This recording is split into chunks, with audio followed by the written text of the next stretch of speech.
Hello, good afternoon, everyone. Thank you guys so much for joining us. We're going to get started shortly. We just want to let everybody in. Again, thank you for joining us, and we'll be starting shortly.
All right, welcome everybody to our presentation. You're here for this presentation called Making Sense of the Changes to New York State Graduation Requirements Due to COVID-19, or this iteration of this presentation. And so we welcome you. If this isn't the presentation that you thought it was going to be, one, you're gonna get some really cool new information. So I hope you stick around, and two, yeah, just stick around. You're gonna get really great information. So my name is Laura Dean Pierre. I'm a social worker here at Advocates for Children, and my other colleagues who are here are going to introduce themselves.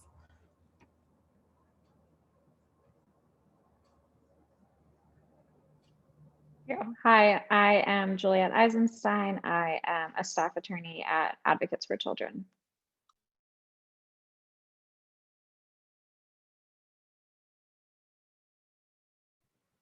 Hi, everyone. I am Capri Christensen, and I am a social work intern here at Advocates for Children. So, hi, folks. I'm Ashley Grant, and I'm one of the attorneys here at Advocates for Children. The four of us will be walking you through this webinar today. We're going to be taking questions and answers in the Q&A panel. So if you have questions in there, go ahead and drop them into the Q&A. Laura Dean will be answering questions throughout, and then we'll also be taking some breaks during this webinar to answer questions that it makes sense to sort of share with the entire group. So here is our agenda for today. We're going to be talking first about 2021 Regents exams, the status of those exams. Then we're going to be talking about typical graduation requirements in New York State, just a very short version. And then we're going to talk about changes to those graduation requirements during COVID-19. And then we'll talk to you about, we'll give you a few tips for just making sure that you or your child are on track to graduation. And at the end, there's also links to some resources. This entire PowerPoint will be shared with you following the presentation and also posted online. And you'll be able to access all of the links then. So thank you to everybody for joining us. We're gonna first figure out who is here today. So we're gonna launch a poll. Are you a student, a parent, an educator, or another professional? Please let us know who's here.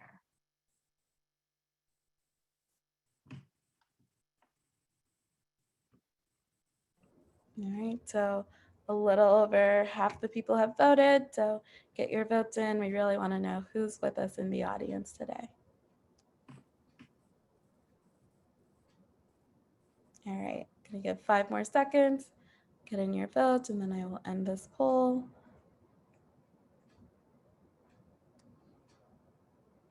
All right, thank you so much.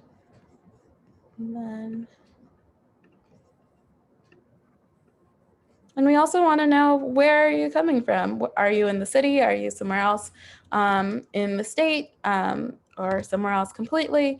Please let us know where in New York or elsewhere you are.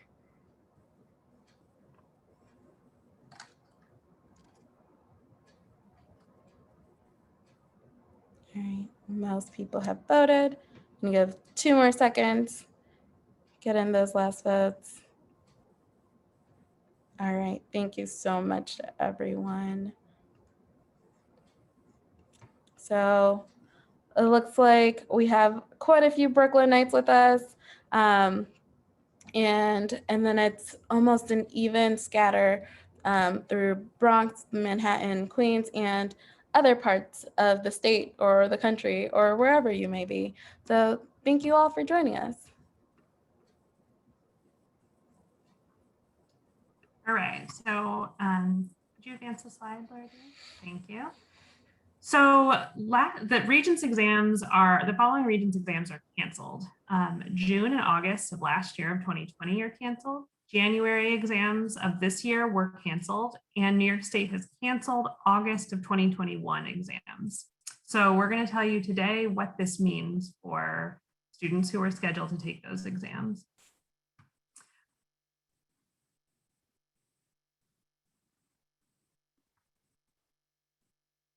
You want to go ahead and advance the slide? So for June 2021, New York State has requested permission from the federal government to cancel all June 2021 exams. However, they have not gotten permission from the federal government to cancel those. And so 4 exams may be offered: English Language Arts, Algebra, Living Environments, and Earth Science. These exams are only going to be offered to students who participate in-person or hybrid learning. And if your child is a fully remote student and wishes to take one of these exams, you should reach out to your school. Some information about June 2021 exams. These exams are going to be in person only. So that means that fully remote students are not expected to take the exams. And again, if you are fully remote and wish to, you can, but need to let your school know. You can opt out of these exams. There is no penalty for students or for their schools for opting out of exams. And then finally, the June 2021 exams do not change COVID-19 graduation exemptions. So taking one of these 4 exams offered in June has no impact on your eligibility for graduation exemptions that we're going to talk about. If you meet the criteria for the exemptions, you are eligible and you can get them on your transcript, whether or not you sat for a June 2021 exam. And so before we dig into the changes due to COVID-19, Capri is going to give us a very brief recap of what our regular graduation rules are. Hey everyone. So the normal graduation requirements are as follows, as you'll see on this slide. There are 44 credits, 4 + 1 Regents exams, and that equals a lovely diploma.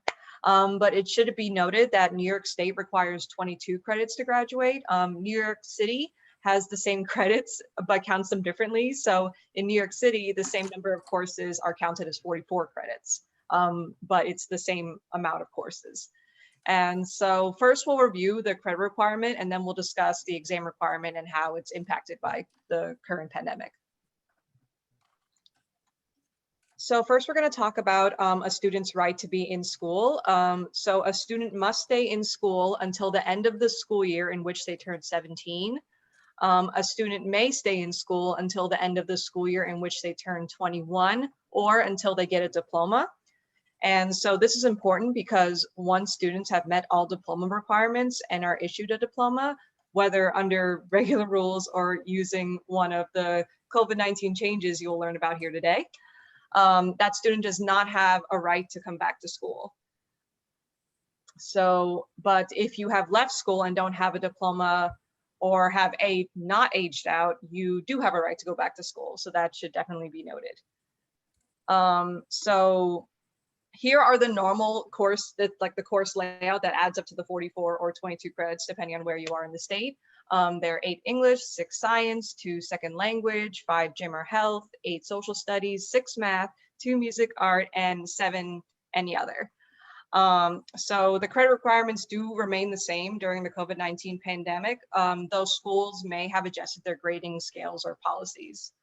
And in order to get a high school diploma in New York State, a student would need 44 credits and like I said, 22 outside the city, which yeah, it can be a little confusing, but it is the same amount of courses and credits.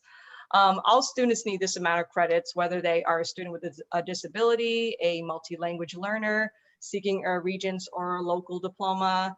However, students seeking advanced Regents diplomas need additional languages other than English, 6 total, and fewer elective credits, 3 total. So that's the only difference. Besides that, all of the students have to take this amount of credits in these specific sections.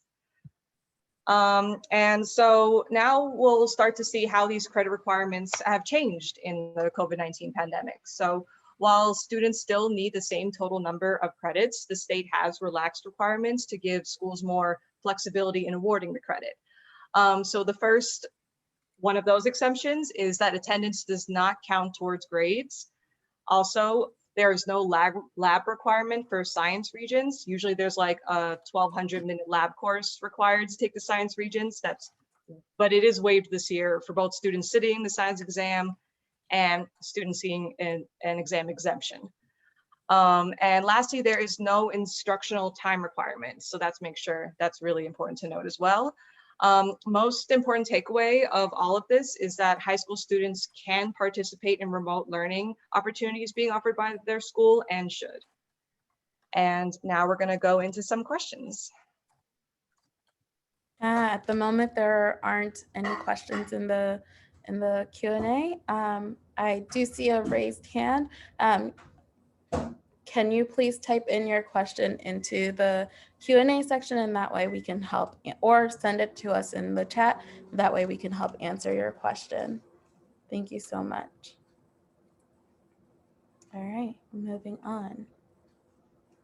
Sorry. I did see one question in the chat about what if, that's okay. About what if someone takes a science exam, assuming they are offered this June and does not pass, that person would still be eligible for the exemption. You could also choose to opt out of the exemption and take the Regents exams if they are offered in a future year. But you are still eligible for the exemption, even if you sit for the Regents exams, if they are offered.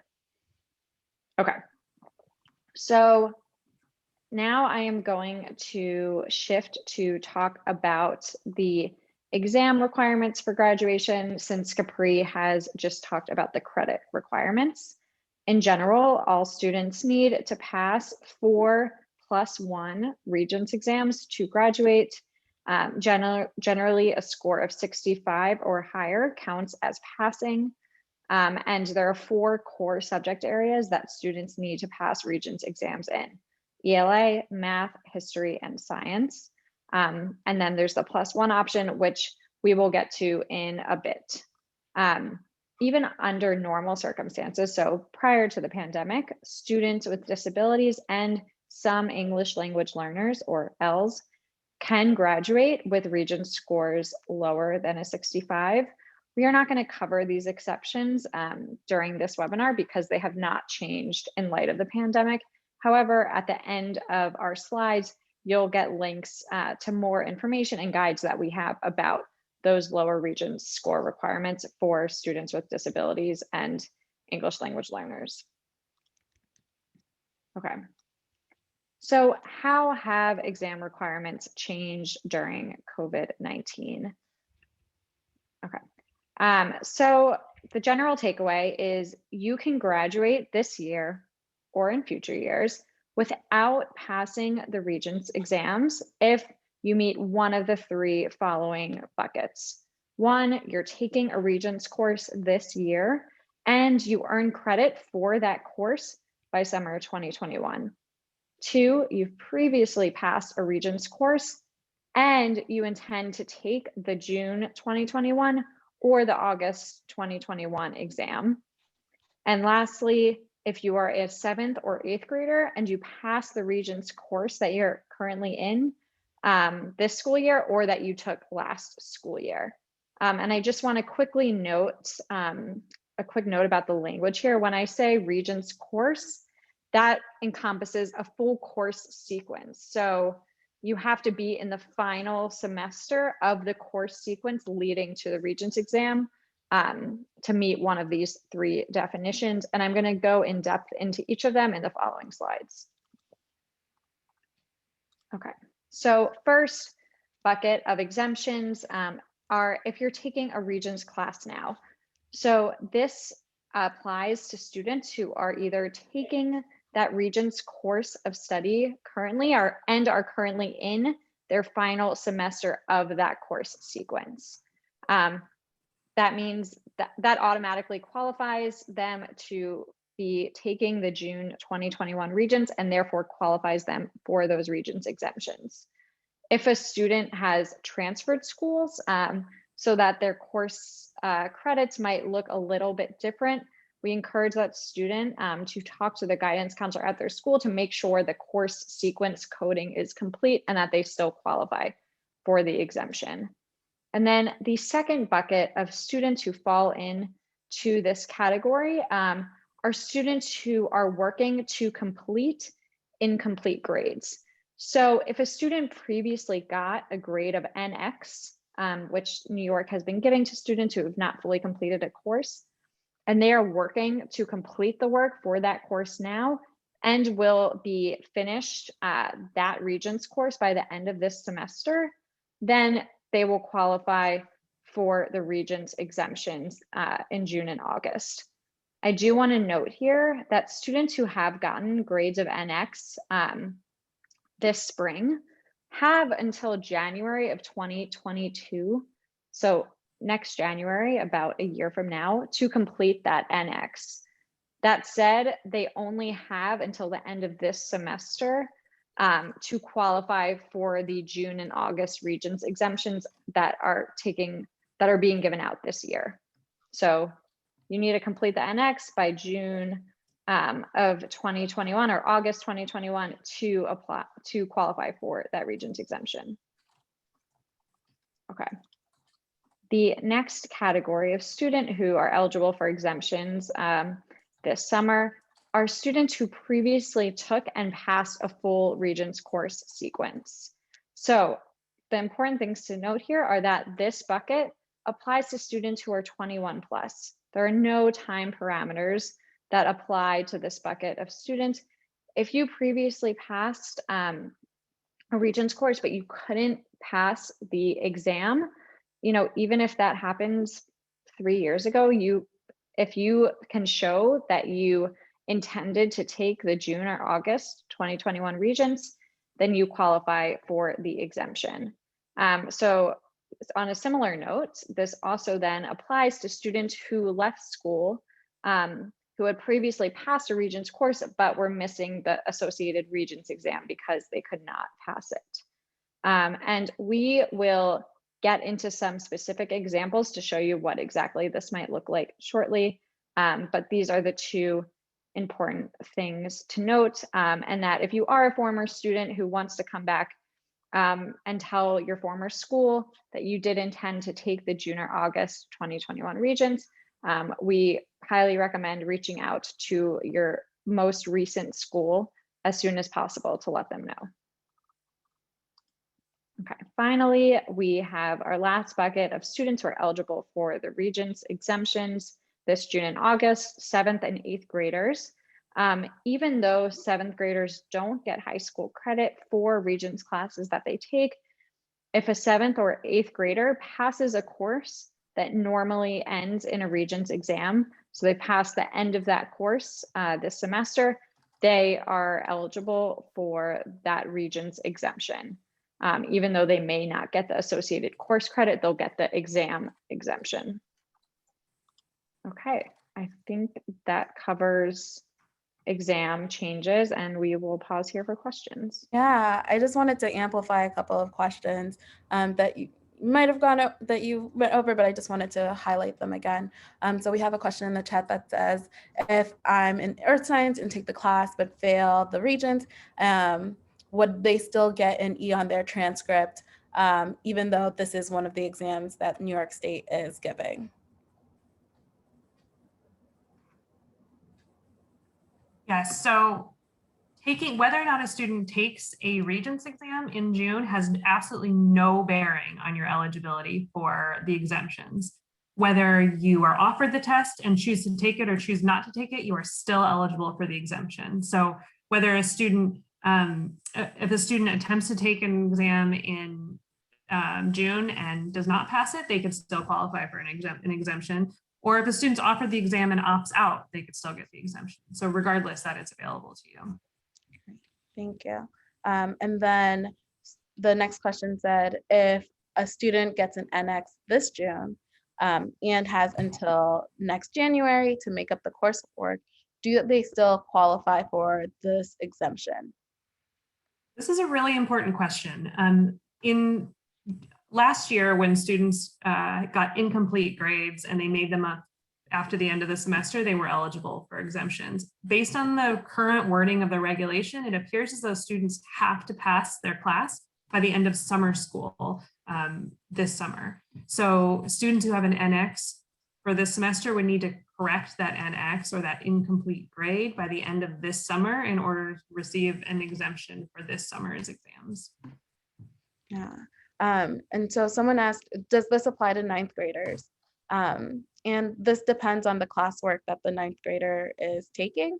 So if they have completed. So if a 9th grader has completed a course of study that would normally end in a Regents exam and is either doing that this semester or completed a study in 7th or 8th grade that normally led to a Regents exam and was planning to retake it this year, under either circumstance, that 9th grader would be eligible for a Regents exemption in that area. Yeah. And someone asked about no harm policies. And are they helpful?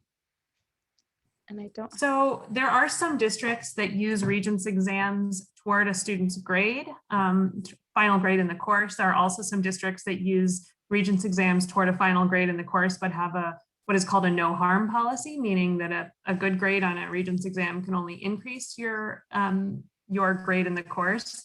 The Board of Regents this month, when passing this emergency regulation, and the New York State Education Department are encouraging districts not to use the June Regents exams toward course grades. And they were very clear that no fully remote student should be expected to come in person to sit for an exam. But ultimately, course grading determinations are determined by your local school district and are up to the local school district. Great, thank you so much. All right, let's continue. All right, so we are going to go through a couple of examples to make sure that this information that we've covered so far makes sense. So the first example is Sam. So Sam, a freshman, is taking living environments for the first time. Sam was planning to take the living environments Regents exam in June. Can Sam get a COVID-19 Regents exemption for the living environment Regent exam? We're going to put up a poll. So the name is different, but the question remains the same. Does the student still get this Regents exemption? Yes, no, or are you unsure?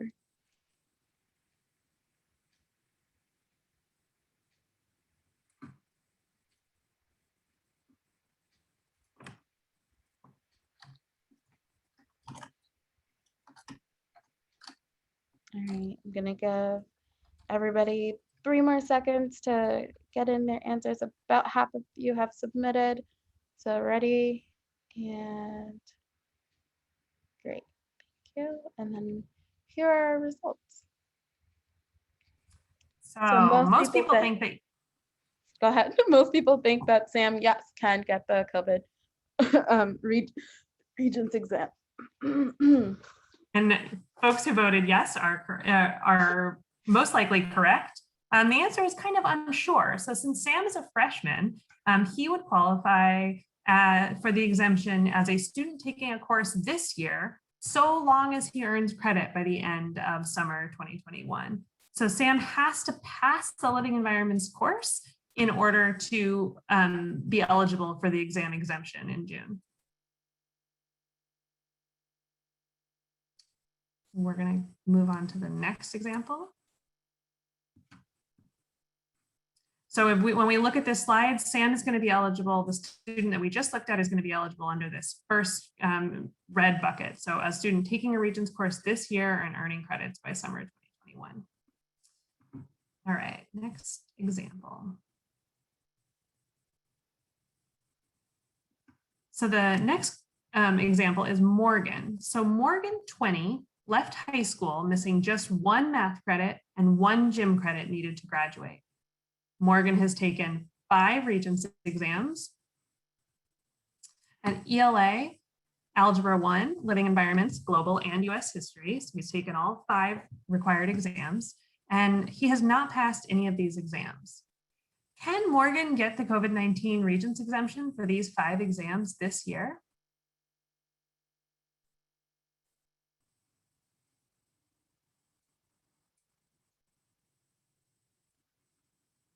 Sorry, folks, the poll that we opened on the last slide did not match. So but the poll is now open related to Morgan. So can Morgan qualify for these Regents exam exemptions? Thanks for letting us know, folks. Sorry about that. So the question is, can a student who has left school with all but 2 of their credits and not having passed any of the Regents that they've taken, can they get the exemption? All right, about half of you have responded. Let's get a few more answers in there. And all right, thank you so much. Again, most of you said yes. Great. And the answer is yes. So students have the right to be in school until they earn a diploma or until the end of the school year in which they turn 21, as Capri said earlier. Since neither example applies here, Morgan has neither earned their high school diploma nor aged out, Morgan can go back to school now. And Morgan having taken all of those previous exams, so Morgan having previously passed a Regents course, and if Morgan informs their school now that they intend to take the June or the August 2021 exam in those other 5 areas, would be eligible for the Regents exemption. And just as a bonus, it's worth noting that Morgan may still have time to finish those 2 credits, that gym credit and the math credit. Because students don't age out of school until the end of the school year in which they turn 21, we also encourage Morgan to go back to school and earn those last 2 credits this semester. All right, next example. So our last one is Shailene. So Shailene, 21, aged out of school last year. She has all her credits, but needed 3 more Regents exams to graduate. So Shailene had passed 2 out of her 5 exams and needs 3 more to graduate. Can Shailene get COVID-19 Regents exemptions for these 3 exams she has not yet passed?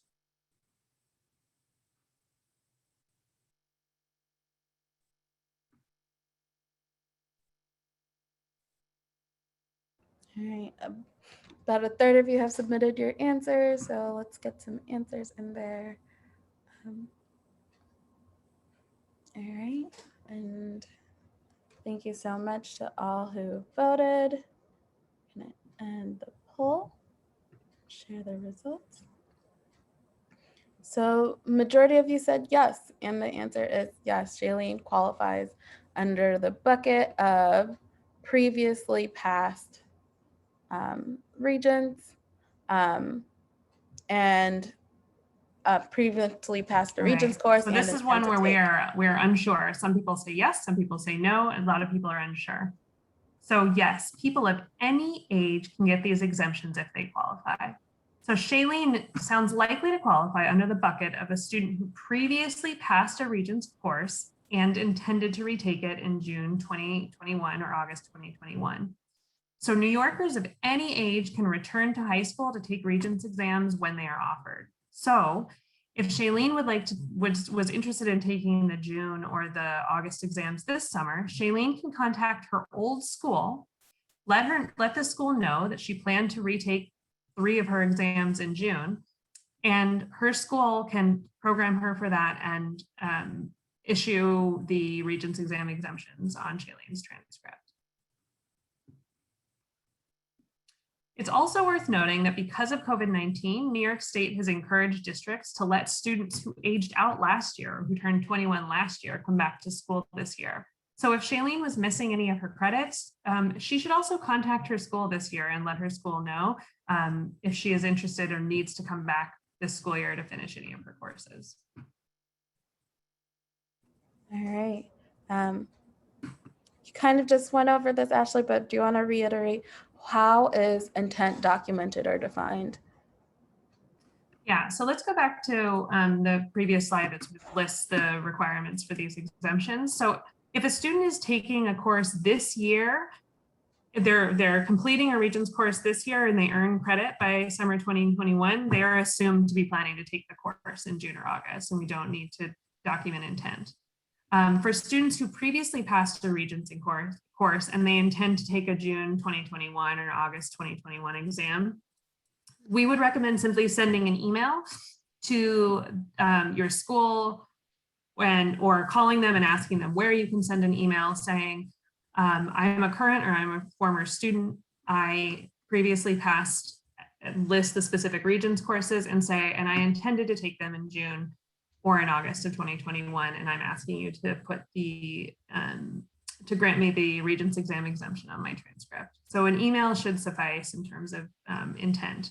For 7th and 8th graders who pass a Regents course, they're also presumed to be planning to take that course. So any 7th or 8th grader who passes a full Regents course last year or this year will also be eligible for the exemption.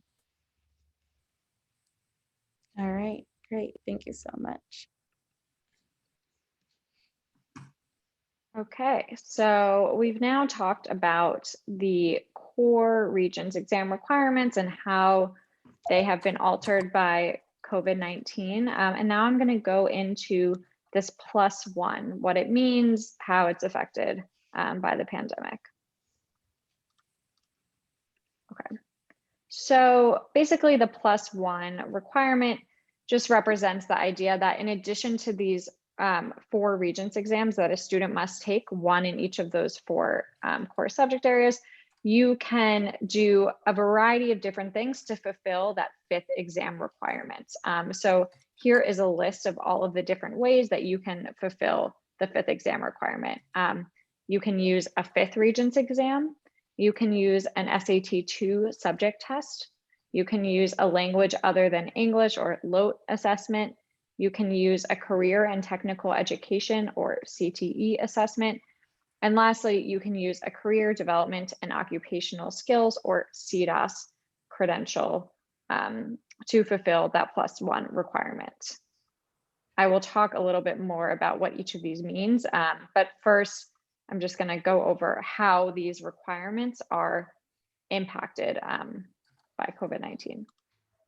So as you can see here, there are X's next to some of these requirements, and that represents a requirement no longer, or a requirement being exempt during COVID-19. So you can, instead of using a 5th Regents exam to meet your +1 requirement, you can use a Regents exemption that you get. So for example, if a student, let's say, passed an algebra Regents in a prior year to meet their math Regents requirement, and they were scheduled to take the geometry Regents in June of 2021 at the end of their geometry course. They're now likely, assuming they pass the course, they're going to get an exemption in that geometry Regents exam, and then they would be able to use that exemption to meet the +1 requirement. So this is the most often times the way that students meet the +1 requirement is through a 5th Regents exam, and Regents exemptions are applicable to that. The second way you can fulfill a +1 requirement is through the SAT 2 subject test. As you'll see, there's not an X here, which means that the pandemic has not influenced this requirement. If a student is planning to use an SAT 2 subject test to meet their +1 exam requirement, they will still need to sit for that test in order to use it. There's no exemption. Something perhaps more important to note, though, however, is that the College Board has actually stopped administering this test permanently. So students using the SAT 2 as their +1, really, this only applies for students who have already sat for that exam. It's no longer being offered in the future. It's also important to note that there are specific minimum scores that a student needs to get on an SAT 2 in order to use it as their +1, and those can be found online. Okay, and then for these final three, language other than English assessment, an exemption again applies. So students who are planning to take a LOT assessment are exempt from passing this test, and you show that you were planning to take the assessment if you are either a current or former English language learner whose home language is one of the languages tested by these assessments, or you're a student deemed qualified by your principal to have been planning to take the assessment, and qualified to sit for it, and you were intending to take it in either June 2020, so last June, or June of this year to achieve a passing score. So those students are exempt from the LOT assessment and can use that exemption as their +1. And then CTE assessments, students who pass a state-approved CTE program and intended at the end of that program to take the CTE assessment are exempt from that requirement this year and can use that exemption to meet their +1 requirement. That said, districts are being encouraged to give students the opportunity to take these CTE assessments for the purposes of earning industry certifications, as these assessments can include industry certifications for the automotive service industry, for graphic design. So these can actually be really helpful assessments for helping students get jobs post-high school. So while there is an exemption, schools are still being encouraged to offer students the opportunity to take that assessment. And then finally, we have the CDOS credential, and I am going to discuss that a little bit more in depth on the next few slides. Okay, so first I just want to go over what is CDOS for those who may not know. CDOS stands for the Career Development and Occupational Skills Credential. It's available to any student. Its goal is to document entry-level work skills. And as I mentioned before, it can be used in place of one Regents exam to meet that +1 exam requirement. It can also be awarded alone. So a student who might not be diploma bound can still work towards a CDOS credential, or it can be added to other diploma requirements. There are two ways that a student can work towards a CDOS credential. So I'm going to talk through those two pathways and how they are impacted by COVID. Okay, so the first way is called option 1, and the requirements are to get 4 credits or 216 hours of CTE coursework or work-based learning experience, to fill out a career plan with one school, and then also to fill out an employability profile showing that a student has met the CDOS learning standards. So these are the typical requirements for getting a CDOS credential under option 1. And then this X here represents what's no longer required during COVID. So during COVID, these 4 credits or 216-hour requirement has been waived. So we'll just go to the next slide. And it lays it out a little bit more clearly. During the 2020-2021 school year, work-based learning and CTE programs can be virtual. So these programs that students might be in to work towards that 4 credit requirement can be virtual. And in addition, the CDOS credential can be awarded even if, due to remote learning, a school cannot provide all hours that they normally would. So if they can't provide all 216 hours that they normally would, which are required for the CDOS, a student can still get that credential, even if they haven't gotten all 216 hours of that requirement, and even if some of their work-based learning experiences were virtual.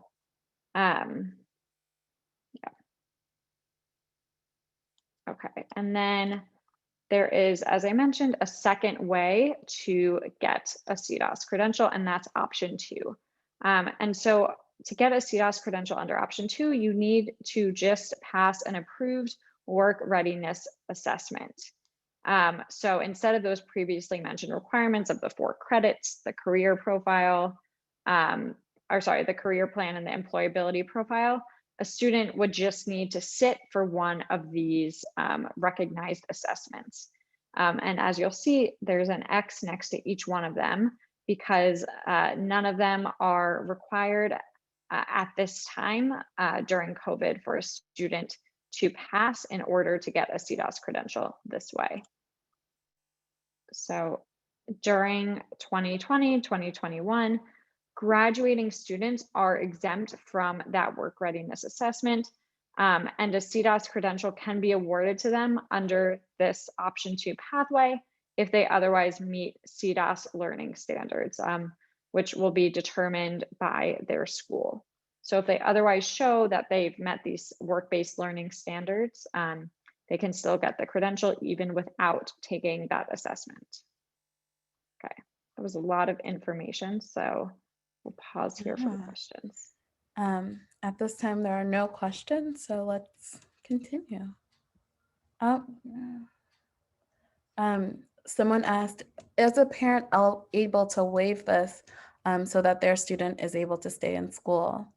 And yes, they are able to waive this. You have to reach out to your school, similarly to how you'd waive an exemption for a Regents exam, letting the school know what you are waiving, giving your student's name, date of birth, their school ID number, and send all of that information to the school, letting them know that you are requesting to waive this exemption so that your student may stay in school until the year that they turn 21.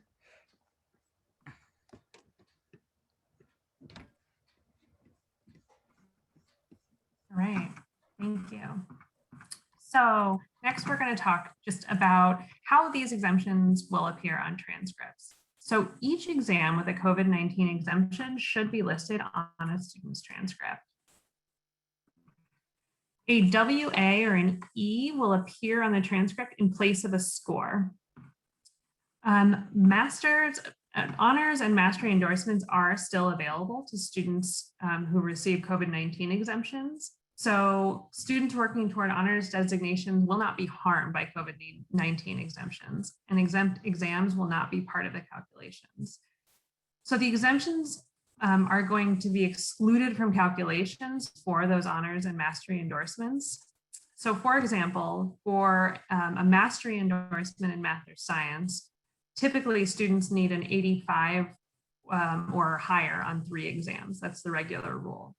There are also sort of 2 other ways that students can earn a mastery in, for example, math or science. They could do it through 2 exams with an 85 or better and 1 COVID-19 exemption, or through 1 exam with an 85 or better and just a final course grade of 85 or higher in the 2 remaining courses.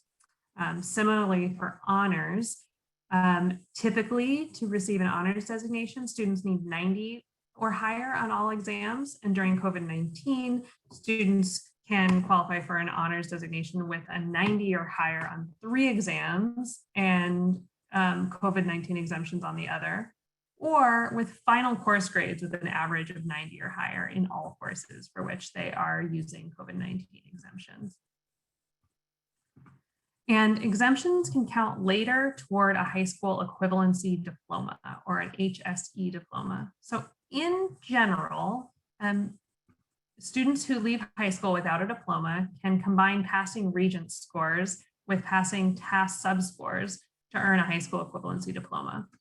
If a student's transcript shows that they were exempt from one or more Regents exams due to COVID-19, they can also be exempt from those subtests of the TAS to earn a high school equivalency diploma.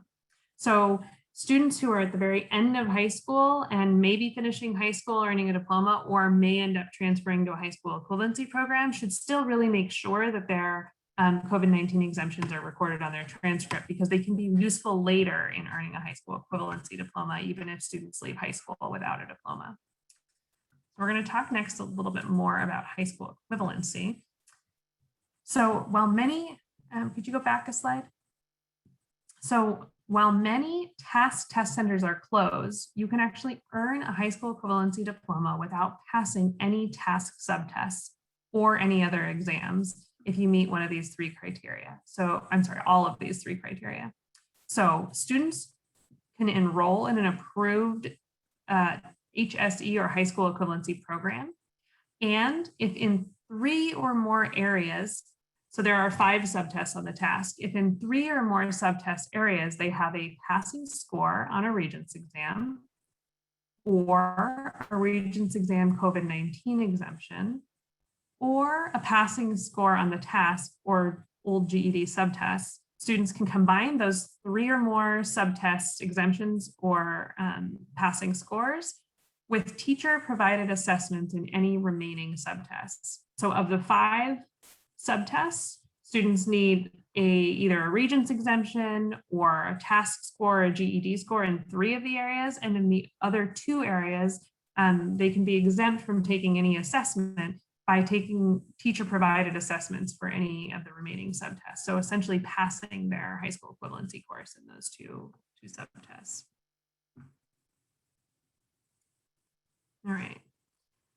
So some tips for using these COVID-19 exemptions. So first, this link, when we circulate the PowerPoint, there is a link here to, and you can track your progress towards graduation using this worksheet. So we've linked to a worksheet where you can make sure that you have all of, if you're in New York City, the 44 credits that you need, and if you're outside of New York City, the 22 credits that you need to graduate.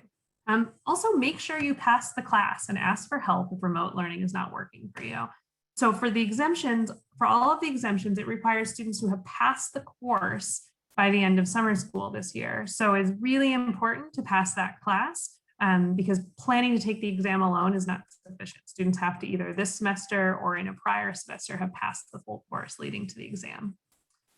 And then finally, remember that you can stay in school until the June after your 21st birthday or until you earn a diploma. So we're hearing from many older students who are having a really hard time with remote learning and who may be struggling in school this semester. And it's just really important to remember that students have the right to return to school until the June after their 21st birthday or until they earn a diploma. So we also have some tips here related to students with disabilities. So I know not everybody here is in New York State, is in New York City, but all students with IEPs in New York City should have what's called a program adoption document or a PAD, which is going to say how your special education services will be provided during COVID. It's also important to ask about your child's progress toward graduation at your IEP meeting. So we know that most, if not all, IEP meetings are happening remotely right now. And state law requires that at every IEP meeting, parents be provided with written information about graduation requirements and information about their specific child's progress toward graduation. So if that doesn't happen automatically, be sure to ask about your child's progress toward graduation at your IEP meeting. And then finally, COVID-19 exemptions cannot be used as the high score for students with disabilities when using the compensatory safety net. So this is kind of wonky, but those folks who are familiar with the compensatory safety net, which is, we have not covered in detail today, but which allows students with disabilities to compensate a very low Regents score with a score of over 65 they cannot use an exempt score to count as one of those scores over 65. There's more details about this in the link here, but we just want to sort of flag folks who are thinking about using compensatory safety net in future years to know that these exemptions cannot count as a high score under the compensatory safety net. Somebody noted in the Q&A that last year students who turned 21 had some students were able to return for the summer or for the fall. Will that continue for this school year for those students who are turning 21 this school year? That's a great question, Danielle. We are trying to figure that out right now. So last year, New York State issued a guidance memo strongly encouraging all school districts to allow students who aged out last year to return this year. New York State has not yet issued that memo, a similar memo for this year, though it's important to note that all school districts have the ability to allow students who are over 21 to return to school.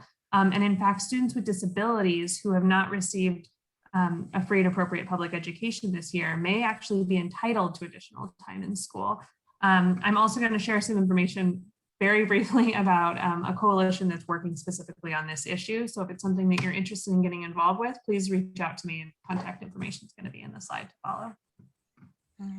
And there was an earlier question about when will you find out if the federal government is going to allow New York State to cancel those 4 regions that you mentioned in the beginning? That's a great question. We don't know yet when that's going to be announced. And so until there's a permission from the federal government to cancel June exams, unless and until there's permission from the federal government to cancel those exams, New York State has to at least offer those 4 Regents exams in June, but no one has to take them. There's no penalty for a student and no penalty for their school if a student opts out of one of those exams. Great. And then there's a question that asks, do students still have to take Regents in the future if they can stay until 21 and opt to graduate with a diploma later on? Okay, so Regents exam exemptions are permanent, meaning if I receive an exemption this year, it stays on my transcript permanently and I am permanently exempt from taking it. So that means that if I'm a freshman and I passed living environments this year, and I was planning to take living environments in June, I can get a living environments exemption, and I am permanently exempt from passing a science Regents to graduate. If, however, there was a question earlier about parents who decline the exemptions, if a student's eligible for an exemption and a parent declines that exemption because they do not want their child to graduate this year, you can't go back and take the exemption later. But once it's applied, if you don't decline it this year, it is permanently on your transcript and can permanently be used if you were ever to return later to work toward a high school diploma or a high school equivalency diploma. Great, thank you. And that seems to be all of the questions in both the chat and the Q&A. So we're going to share some resources with you next.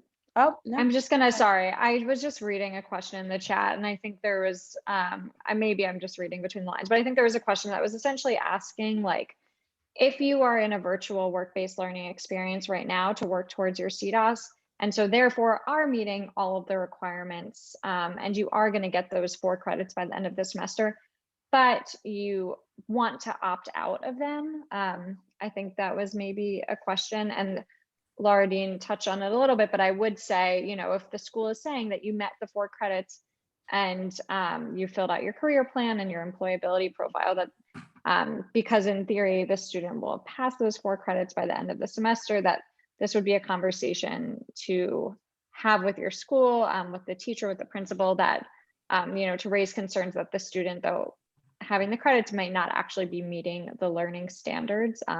If you want the student to be able to stay on next year, to continue working on those CDOS learning standards.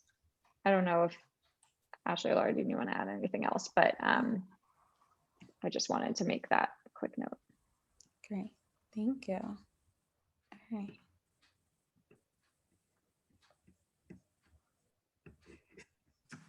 And then, So this year's Regents exemptions, as you've been hearing, are a good opportunity for students who are meeting grade level standards and who are ready to graduate, but who struggle to demonstrate what they know on high stakes tests like Regents exams. So in normal, not COVID times, when the Regents exams are administered, New York State is one of only 11 states that still require high school graduates to pass a high stakes exam. And actually, New York has more exit exams than any other state in the country. And exit exams are just not a great way for many students to demonstrate what they know.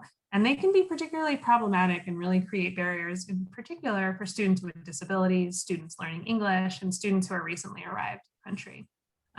In November of 2019, the Board of Regents and the State Education Department launched the first phase of a multi-year plan to re-examine these graduation requirements in New York, including plans to convene a Blue Ribbon Commission.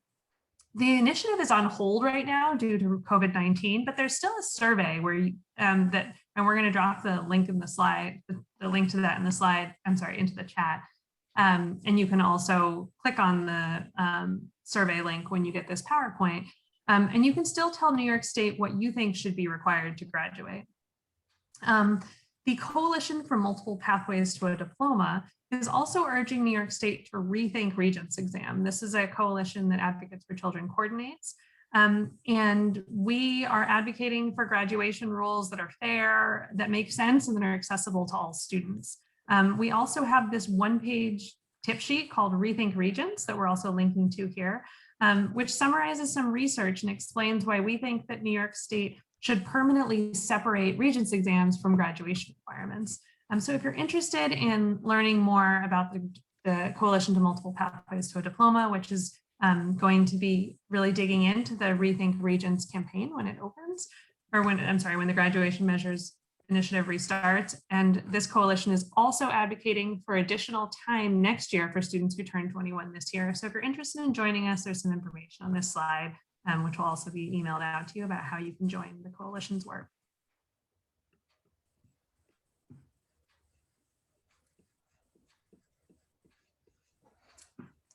And we also on this PowerPoint, when you receive it, are including information about signing up for COVID-19 updates on our website. So Advocates for Children does a great job of pulling together most recent updates here in New York City related to COVID-19, and that will include any additional changes to Regents exams or graduation requirements. So you can click on this link to sign up for updates on our website. And then finally, included with the PowerPoint that you're all going to receive by email are a few resources. So one is information about regular graduation requirements. Regular graduation requirements in New York State are very confusing, and there are a lot of rules. So we have a few guides here that can be useful to you in normal times. A guide on New York City graduation requirements, a guide on specific graduation options for students with disabilities, and a guide on high school promotion and graduation policy specific to English language learners or multilingual learners. So there's links in the PowerPoint which you'll receive to those. And then on the next slide there, we have some links to additional information about COVID-19 specific changes to graduation. So the first link is a summary of COVID-19 graduation changes made by Advocates for Children that is sort of a condensed summary of all the changes that we've covered today. When you click on this link in the PowerPoint that you're going to receive, it'll take you to the English version. We also anticipate having this translated into other languages very shortly on our website, and we'll send you the links to those. And then we've additionally included two other links. The first is New York State Education Department's COVID-19 graduation guidance, and that's their guidance memo about all of these exemptions. And then there's also a New York State Education Department COVID-19 graduation FAQ, or frequently asked questions, that answers a number of the questions that you guys have asked us today, and that will be updated regularly. So we recommend that you not download that PDF, but that you click on the link when you want to access that FAQ, because the state has told us that they will be updating that on a regular basis. All right, and there's a short survey. I'm gonna just put up a poll to help us better serve you in the future and help us have an understanding of how this training went for you. So there's a poll up here, and take a moment and answer the 4 questions within the poll, and we'd greatly appreciate that.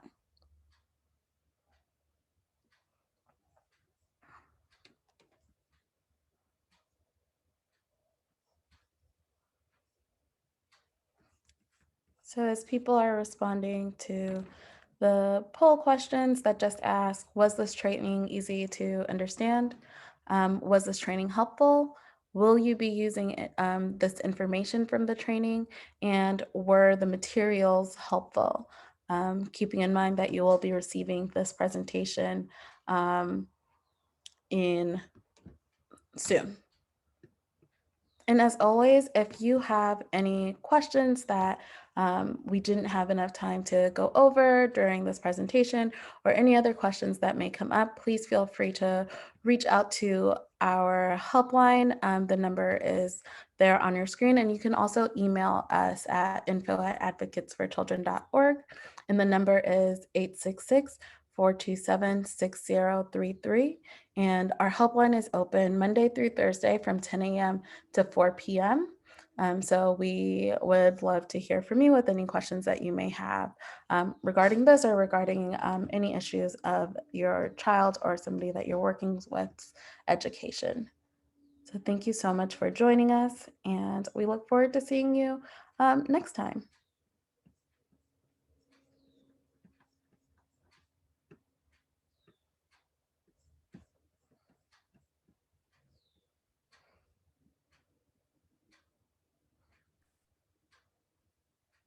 Thank you, Deborah. And